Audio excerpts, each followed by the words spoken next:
C'est une lueur rouge qui, toutes les nuits, illumine le ciel au nord de la ville. Comme une balise, comme pour rappeler aux 600 000 habitants de Goma, s'il en était besoin, qu'ils vivent sur des charbons ardents. Rien n'épargne le Nord Kivu, ni les guerres, ni les massacres, ni les épidémies.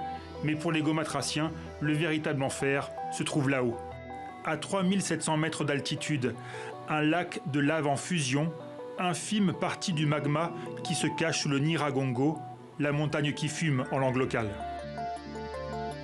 Découvert et filmé en 1948 par le célèbre volcanologue belge Haroun Tazieff, le Nyiragongo et son cratère bouillonnant fascinent les spécialistes.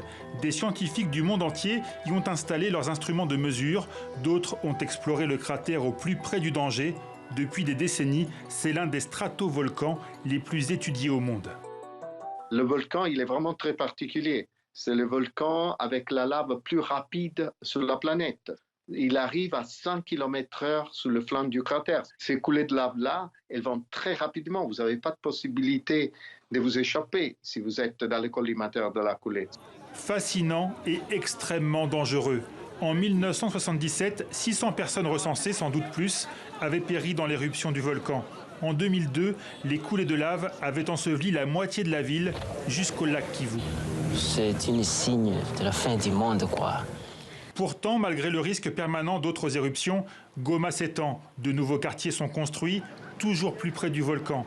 Ce week-end, certains faubourgs ont à nouveau été engloutis par la roche en fusion, mais la catastrophe est sans commune mesure avec les précédentes.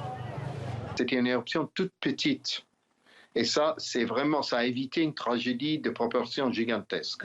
Le danger n'est pas écarté pour autant. Des séismes sont à prévoir, d'autres coulées de lave restent possibles. Surtout, il faut éviter à tout prix de retourner pour l'instant dans les quartiers ensevelis. Malgré les apparences, la lave n'a toujours pas refroidi. Elle dégage des gaz très toxiques.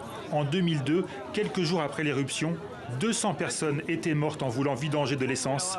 La station-service avait explosé.